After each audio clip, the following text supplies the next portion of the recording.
It is a sad, sad day for America. It is hard to find the words to describe the shock and the horror that people are feeling right now, after many of us were witnessing on live television the assassination attempt on former President Donald Trump at a campaign rally in Pennsylvania. This is a devastating day for America. Right now, people are pouring their hearts out on social media and posting "Pray for Trump." Many of the people I'm speaking with over there are feeling scared about how close this was. Looking at the still images, you can see the bullet that pierced his right ear as he gets up with blood smeared on his face. Look what happened.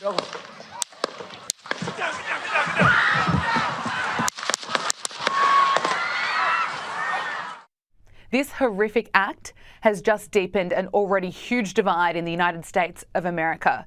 But if you were following media outlets like CNN today, well, you would have thought that Donald Trump had a fall. Look at this headline.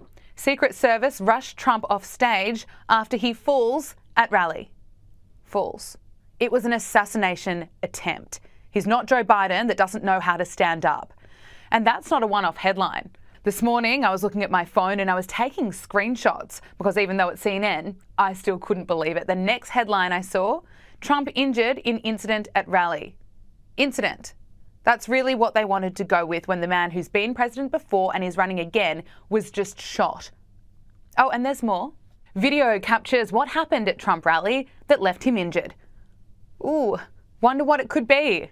CNN is using the video as clickbait while refusing to acknowledge what it is that just occurred, and that is an attempt to murder the man who is running for president, something that has not happened since 1981 when there was an assassination attempt on Republican President Ronald Reagan. I scroll further down CNN's website and I get to analysis, and of course there's this headline, Trump is favoured but Biden can still win this election.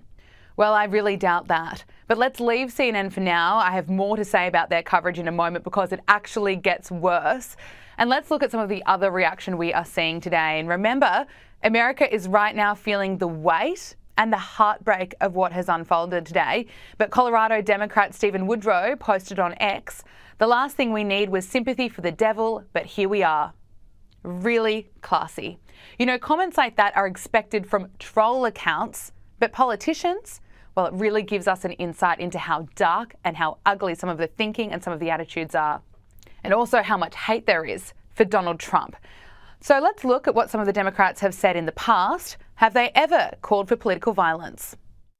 I just don't even know why there aren't uprisings all over the country, and maybe there will be. People need to start taking to the streets. This is a dictator. You know, there needs to be unrest in the streets for as long as there's unrest in our lives. Enemies of the state. Show me where it says that protests are supposed to be polite and peaceful. Do something about your dad's immigration practices, you feckless. When they go low, we kick them. How do you resist the temptation to run up and wring her neck? The biggest terror threat in this country is white men, most of them radicalized right up to the right. I thought he should have punched him in the face. I said, even if you lost, he insulted your wife. Yes. He came down the escalator and called Mexicans rapists and murderers. He said, well, what do you think I should have done? I said, I think you should have punched him in the face and then gotten out of the race. You would have been a hero. I'd like to punch him in the face. I said if we were in high school, I'd take him behind the gym and beat the hell out of him. Punch some people in the face! When was the last time an actor assassinated a president? They're still going to have to go out and put a bullet in Donald Trump, and that's a fact. Look as his character is stabbed to death. Where is John Wilkes Booth when you need him?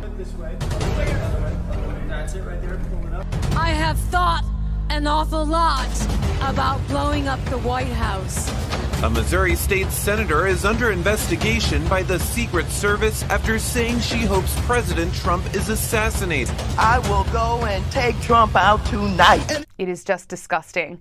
Now back to CNN, because according to them, despite surviving an assassination attempt, there's no legitimate threat to Donald Trump. Donald Trump and the people around him perceive themselves to be under threat. And that's all that matters. That is not legitimate. That is wrong. Oh, and here's more CNN coverage complaining about how Trump reacted seconds after someone tried to kill him. I do want to say there was one thing that when I watched the tape, I found odd because of all of the heated rhetoric. And that is that after he was hit, former President Trump got up and said, fight, fight, fight. I think what we're hearing from people is that's not the message that we want to be sending right now. We want to tamp it down. Now, we all know that those comments were going to come at some point. Let's find a way to criticise or even blame Donald Trump when we analyse how he was almost murdered on stage. But those comments came even faster than expected, just hours after he was attacked and while he was still recovering in hospital. There is no question that this is such a scary time for America right now. The people I've been speaking to say that they are scared after what they have witnessed and also what the future holds.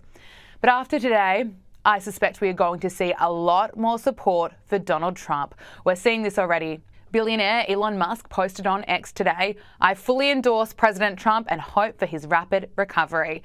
Despite all the hate in the world and even an assassination attempt, Donald Trump is not giving up. Wait.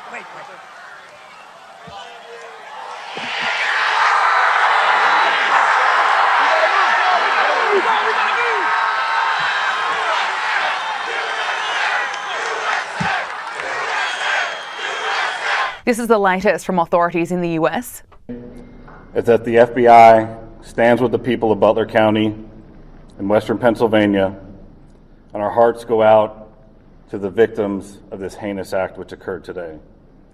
This is our community, and I want to let the public know that the FBI has deployed a number of our resources, including investigative agents, our evidence response team, bomb technicians, and we have additional resources coming from other field offices, as well as from FBI headquarters, including our evidence response from Quantico, Virginia.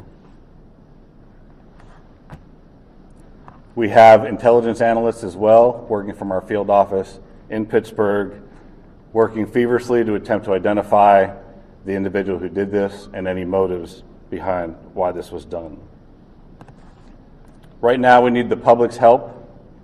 Anyone who was on scene, who saw anything, who identified any information, please report that to the FBI using either the phone number 1-800-CALL-FBI or online at fbi.gov/Butler. This evening we had what we're calling an assassination attempt against our former president, Donald Trump. It's still an active crime scene. As I mentioned, we have a number of agents on scene.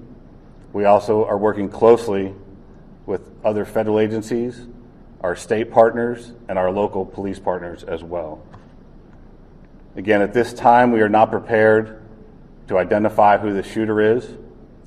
We are close to that identification, and as soon as we are 100% confident in who that individual is, we will share it with the press.